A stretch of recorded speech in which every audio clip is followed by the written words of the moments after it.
Hello, welcome back to the Dark Breakers Books Read-Along Book Club, whatever we're calling it. We're on Chapter 8, Heart's Ease and Mercury. Why did I call it that? I don't remember. We'll find out as I read. It's been such a pleasure reading this out loud. I think there are even some people watching, which is exciting. Hello, some people.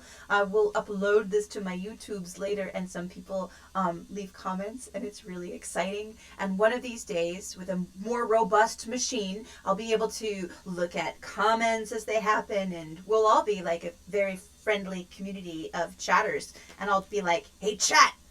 And you'll say hi, and it will be great. But at the moment, I am only on OBS imagining you, and it's nice because in my imagination, you are vast hordes. So hello, vast hordes! Chapter 8, Heart's Ease and Mercury. Oh, my color saturation keeps changing. Hello. This is why I shouldn't look at myself. But that's okay. It's like full of firelight. We'll just pretend that the Phoenix Quill Tavern's firelight is shining on me. Heart's Ease and Mercury. Minutes they stood like that, breathing together. The longer Nyx leaned against Eliot, the less her age weighed on her. Years sloughed away. She, older than cave paintings, was practically napping on his chest like an infant. The boy exuded refuge. Eliot Howell. Nyx mumbled into the damp patch on his shirt where she had drooled on him slightly. His arms tightened. Nyxie. What a deep voice he had, but soft, shy, a baleen wail of a voice. He laughed a little when she nuzzled deeper, surprised and reverential, as if he had never been happier. How came he to be so dear so soon? And why did he smell so summer day, clean animal, soapy, mortal good? And what was she doing falling into his heartbeat like that? A gentry queen could undream her own immortality if she listened too closely to so steady a sound. She might set her own end by that awful clock, that time bomb humans carried with them in their chests. Its beat might detonate her. Nyx pushed back from his arms, glaring. "One night," she snapped. "That is all." The boy looked at her, his pool blue eyes brimming with the daylight of his sunny world. Even with his stained smoking jacket, those carefully patched trousers and meticulously polished pumps, he still looked like the largest, hairiest dairymaid ever to be stolen downworld for a changeling's wet nurse. Why? What do you mean, why? How dare you question me? In fact, Nyx had surprised herself. A moment earlier, as far as she knew, she had meant to keep Eliot Howell forever. For always. For whatever eternity she had left to her. But the thought of Eliot's Anna, her sad eyes, her generosity, the book she wrote that even now burned in Nyx's pocket kept intruding itself upon her. Only when she spoke the words, "one night," did that trespassing consternation ease in her chest. But it brought with it a new consternation, one she hardly understood herself. Not understanding herself was something the Breaker Queen was not at all accustomed to.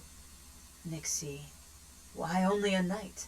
Eliot pressed, his voice even softer now, a rumble, a purr. Nyx swayed toward him, then took a reluctant and deliberate step back. "You need not concern yourself with my reasons, which are as indecipherable to you as the divine language of Vespal ships. You have only to lie back and enjoy yourself.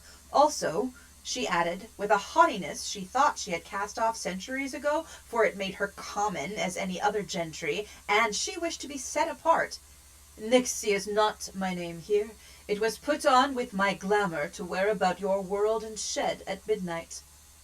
Only her brother had ever called her Nyxie, and only in their long-ago childhood, before either of them had taken up their crowns, his of thallium flame, hers of horn.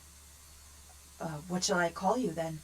Eliot asked reasonably, and Nyx suddenly imagined him at the bottom of an amphitheater, surrounded by students so young they looked like balls of wax with glass eyes stuck in, going around one by one and asking them their preferred modes of address.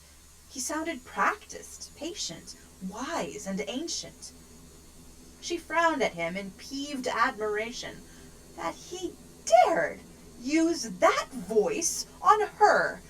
Did he imagine Nyx to be one of his unbaked human dough balls? His piglets, his caterpillars, come romping through his halls for an education?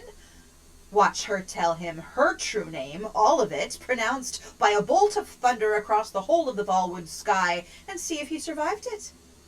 Her eyes narrowed. She grunted. Elliot prompted. He was smiling with the very corners of his mouth, rubbing the back of his neck.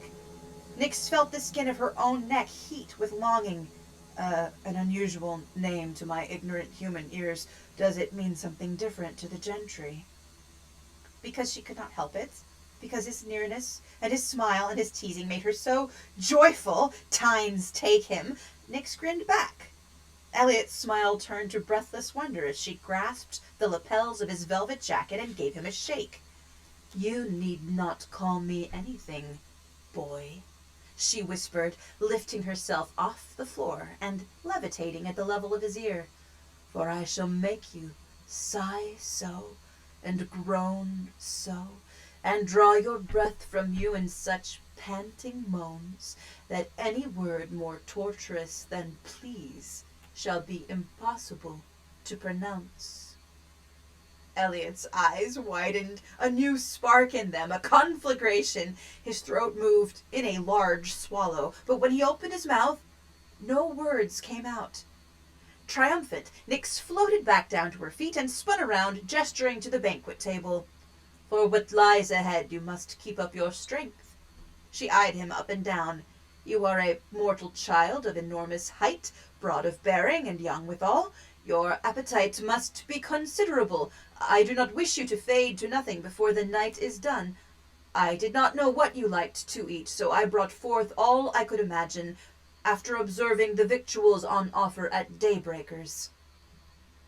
One hand moving gently to his stomach, Elliot rubbed it in a clockwise crescent, as if asking it a question.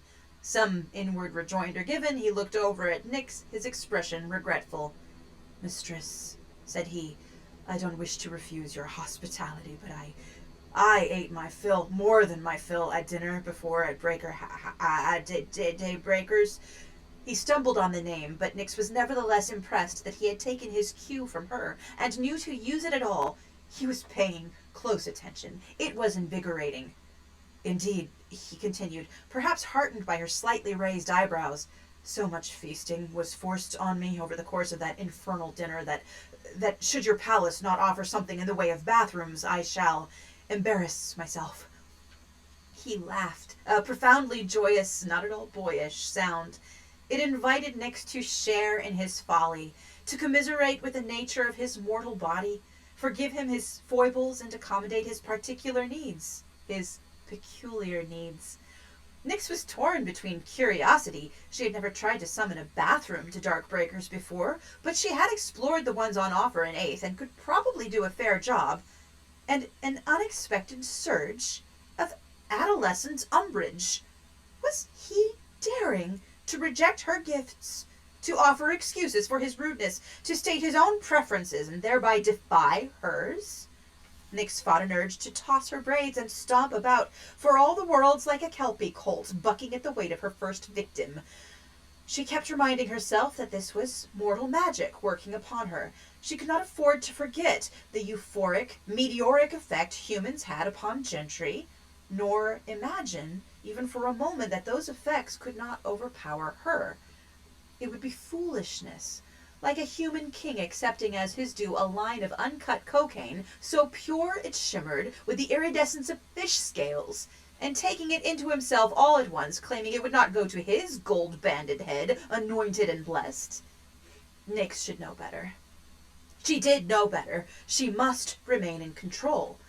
She had traveled to 8th for inspiration, for energy and strength, and here she was returned home with all these things in the form of a human lover. a human lover, an artist, a weapon. Nyx held lightning in her hands. It only seemed like quilted satin lapels.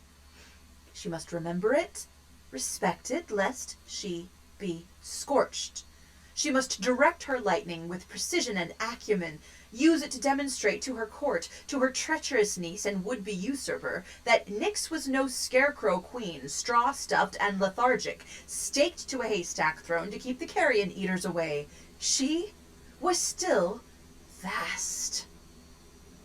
Eliot's presence in Darkbreakers would shriek like a klaxon to all the gentry of the Volwoad that Sisera the Night Hag's position as heir presumptive was not secure.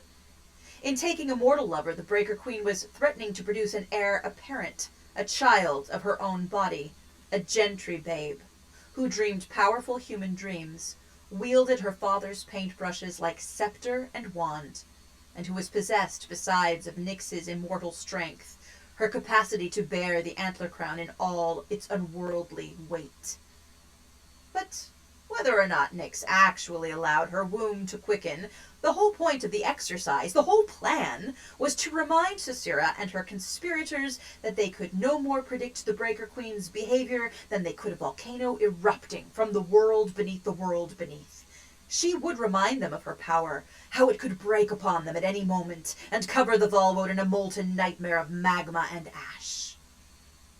This was the lesson Sisera must learn. It was paramount for a Breaker Queen to remain unpredictable. Uncertainty drove the gentry wild, and they must remain wild to live. The Volwoad needed its volcanoes, its upheavals, its plays for power, for what could be more murderous to the immortal gentry than complacency, than presuming too much. And so Nyx would take her pleasure of Eliot Howell, no hardship, and a sevenfold pleasure in the disruption their liaison would engender across the veil between worlds. She knew that most of Sisera's conspirators only supported her proposed coup because the Night Hag was already Nyx's appointed successor. Remove that appointment and see how the pieces fell. Nyx's delight in Eliot was absolutely incidental. After all, she had chosen him because he did not repulse her. Well, and because he charmed her. And because it was altogether bewitching to experience her effect upon him. How rosily he blushed, how sweetly he stammered. Umbrage forgotten, teeming with strategy and dizzy with desire, Nyx gathered Eliot close again, lifting herself off the floor to encircle his neck with her arms. She smiled against his cheek as he melted into her.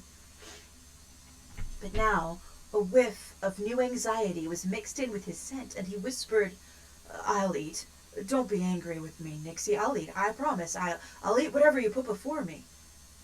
His surrender pleased her and made her feel magnanimous. She experienced a renewed compulsion to offer him a bathroom the size of a citadel, paved in lapis lazuli, with a chandelier of star sapphires and a fleet of invisible servants to sing to him as they helped him bathe. But increased impetuosity was just one of the effects mortals had upon gentry. Nyx would not cave to it, or act in arrogance. She would not assume she knew best for the boy. She would accept his invitation to enter into his humanity and learn to know him better. She would ask him questions and listen to his answers as closely as he listened to hers.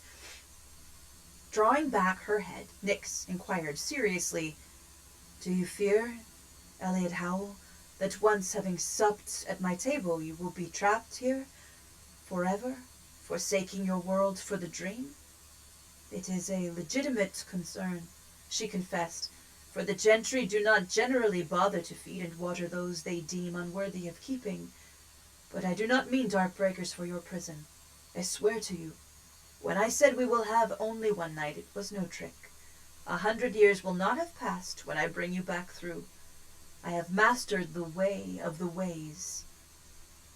In answer, Eliot Howell was stretching out one long arm to the banquet table.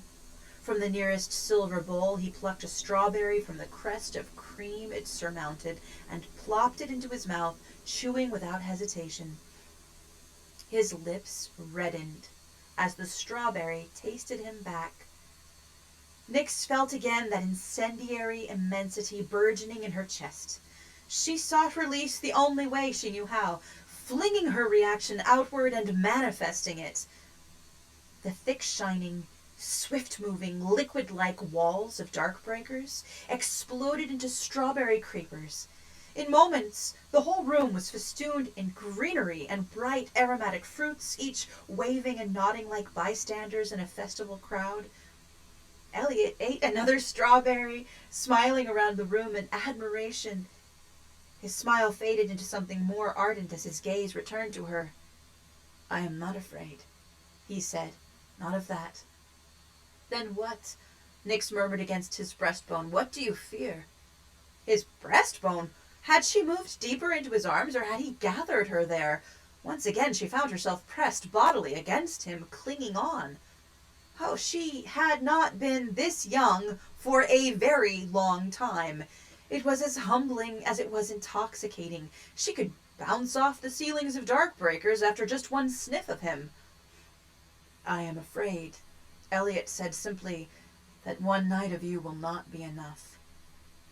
"One night? Did I say one night? Impossible. Inconceivable!" Nyx's skull was buzzing like a woodworm's egg on All-Hatchings Eve. Her hand slid up his chest. His heartbeat knocked against her palm. Nyx loved a mortal heartbeat. Did she? Why? Ah, yes, now she remembered. The quickening pound of it, the galloping of horses, the vigor of hurricanes, the thunder of surf against a rocky shore. If she concentrated, closing her eyes and counting forward, she could foresee the exact number of heartbeats remaining to him, the precise day his heart would stop, when the fevered rivers of his blood would cool and darken, his warm flesh turn to cold clay, and he, worm meat and bone dust, and he bright light snuffed. Nyx hated a mortal heartbeat. That awful clock. Now she remembered. Elliot's enormous paint-stained hands were cupping her face, wiping her tears away. They're sticky," he stammered, his voice soft as heartsease and sweet violets. "Your tears." And then, hasty, heedless, darling boy, he brought a thumb to his lips and tasted them. Nyx lifted her head, utterly forgetting her sorrow in the pleasure of watching his mouth. One teardrop on his tongue, and his eyes rolled back into his head. His knees buckled and his body bucked, and she caught him by the tassels of his tie belt, holding him upright until the avalanche of his ecstasy passed. When Elliot opened his eyes again, the changeable blue had brightened to a late autumn deep evening violet, the color of a Volwoed sky. "They're sweet," he exclaimed, "like clover honey, but spicy too, like chili pepper, but not salty, not like water at all." Sweet? Horned lords, he was sweet, nectar to her senses, sweet and earnest too, and drunk with want for her, and hot to the touch as she was for him. Nyx shucked off her daybreaker's garb with a thought. The chafing factory-sewn uniform dress, the machine-stamped metal buttons, the wool stockings, gone. The dreamer of the Volwoed undreamed them. Naked in his arms, she savored the moment when Elliot realized it. The moment he felt his bare hands bumping along her bare spine and trembled. The rosy-lipped smile he gave her, those tender eyes bright as dew. She stretched up and pulled his dairymaid's hair, so feather-like and fly-away, silken to the touch, easily mussed. Everything about him was soft. And this reminded Nyx once more of Annalise Field, authoress, how they had sat together on the main drive of Daybreakers, the harshness of the gravel, the shriek of the tall iron gates, Anna remonstrating with her, Anna remonstrating with her in no conversation that had ever actually taken place. We love Elliot Howell because he is sensitive, because his deep eyes can see through worlds. He may be massive, but blow on him and he bruises. Parading Elliot before your gentry court is tantamount to setting down a newborn in a nest of lamias and telling him to fend for himself. He has no protection but you. You, Nyx, must be his shield, his breastplate, his helm and greaves. What was this? This voice in her head that sounded like Anna, but also sounded like Nyx herself. Why think of Anna now when Elliot Howell was touching her, kissing her tears, tasting her tongue, gasping at each lick, his fists clenching tight then flexing loose on her shoulders as each shockwave of delight bolted through him. She would return to this flabbergasting conversation with imaginary Anna later. For now she must return Elliot's kisses, or burst into flame. She must. What new toy is this, Queen Nyx? Asked a voice from behind her. We will return next week with Chapter 9, Heir Presumptive, and the next one after that, whatever it is.